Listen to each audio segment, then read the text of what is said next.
عبدالستار کاجرا کا گھر ڈیمیج ہوا، حمید اللہ کشمیری کا گھر ڈیمیج ہوا، غلام قادر چندیل صاحب کا گھر ڈیمیج ہوا، محمد شفیع تراغوال صاحب کا گھر گر گیا، لیکن بات کوئی نہیں کرتا۔ بسم اللہ الرحمن الرحیم، السلام علیکم ورحمۃ اللہ وبرکاتہ۔ پچھلے کئی دنوں سے جو تیز ترار بارش ہوئی، بہت زیادہ نقصان دیکھنے کو ملا۔ کہیں روڈ کو نکلنے کی خبر، کہیں گھر بیٹھنے کی خبر، کہیں سلائڈ آنے کی وجہ سے 8 لوگوں کی موتیں۔ لیکن افسوس سے کہنا یہ پڑتا ہے کہ جب یہ ایسے حالات بنتے ہیں تو سب سے پہلے روڈوں کے اوپر بات کی جاتی ہے۔ زیادہ دور نہ جاتے ہوئے میں اپنی ہی پنچایت گوئی بہمداسا کی بات کروں گا، جہاں پر ایسی خبریں موصول ہوئی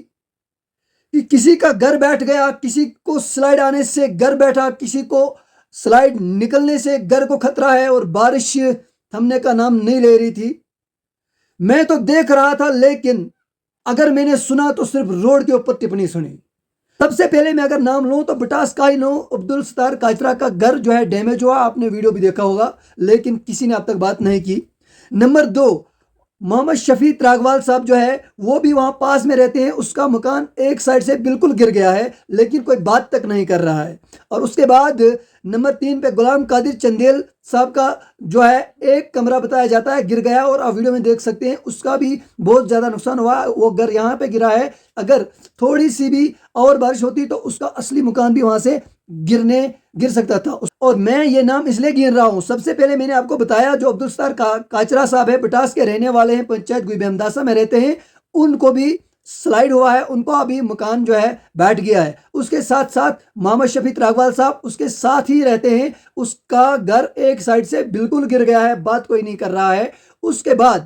غلام قادر چندیل صاحب کا بھی مکان گرا ہے، اور اس کا بھی کوئی اب تک کوئی بات نہیں کر رہا ہے گروپ میں۔ اور اس کے ساتھ ساتھ حمید اللہ کشمیری بہمداسا کا رہنے والا ہے، اس کا بھی گھر جو ہے سلائڈ کی زد میں پورا آیا ہے، اور ایک فلور یعنی ایک چھت اس کا جو ہے پوری سلائڈ کے اندر دبا ہوا ہے، لیکن اب تک گروپ کے اندر کسی نے بات نہیں کی۔ اس کے بعد مرحوم غلام قادر تراغوال صاحب جو ہے بٹاس کا رہنے والا ہے، اور اس نے رجوع کیا تھا استان مرگ کی طرف، لیکن استان مرگ میں بھی اس کو جو ہے جو سامنے سے دیوار لگی تھی مکان کے لیے، وہ دیوار پوری نکل چکی ہے، اور گھر اس کا بھی خطرے میں ہے، لیکن کوئی بات نہیں کر رہا ہے۔ غریب لوگ سالوں سال محنت مزدوری کر کے مکان بناتے ہیں، اگر ان کو نقصان ہوتا ہے تو ہمارے ایڈمنسٹریشن کے لوگ اور ہمارے چنے ہوئے نمائندے کوئی بات نہیں کرتے۔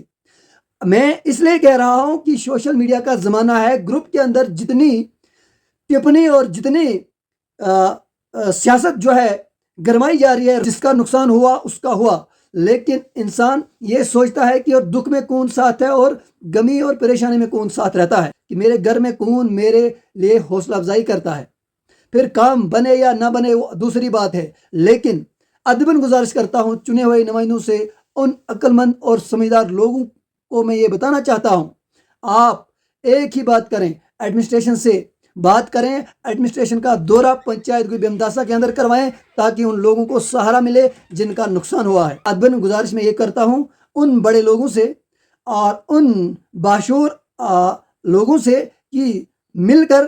ایک جٹ ہو کر پنچایت گوئی بہمداسا کا دورہ ہونا چاہیے، اور وہاں پر نائب صاحب کو لے کر ایس ڈی ایم صاحب کو بتا کر پوری ٹیم آنی چاہیے، اور ساتھ میں نمبردار چوکیدار بھی ہوں گے، وہ خود معائنہ کریں گے کس کا کتنا نقصان ہوا ہے، اور جتنا بھی نقصان جس کا بھی ہوا ہے ان کو بھرپائی ہونی چاہیے، اور ان کو سب سے پہلے حوصلہ افزائی ہونی چاہیے، ان کا کام ہونا چاہیے۔ امید کرتا ہوں کہ ایڈمنسٹریشن اس بات کو جو ہے دل سے سنے گی، غور سے سنے گی، اور اس پر یقین بھی کرے گی۔ ایک چھوٹا آدمی ہوں، لیکن لوگوں کی درد سمجھ سکتا ہوں، اور لوگوں کے جو دکھ اور درد ہے، لوگ کہیں نہ کہیں دن میں بہت سارے فون کال کرتے ہیں کہ آپ کہاں ہو، کیا ہے، نقصان ہوا، کوئی آتا نہیں ہے، دیکھتا نہیں ہے، لیکن سب سے پہلا جو فرض ہے وہ ایک نمبردار کا ہے، ایک سرپنچ کا ہے جو علاقے میں رہتے ہیں، اس کے بعد ایڈمنسٹریشن کی بات آتی ہے۔ دیکھتے رہیے چھوٹی سی رپورٹ ایکٹو زبیر کے ساتھ۔ خدا حافظ۔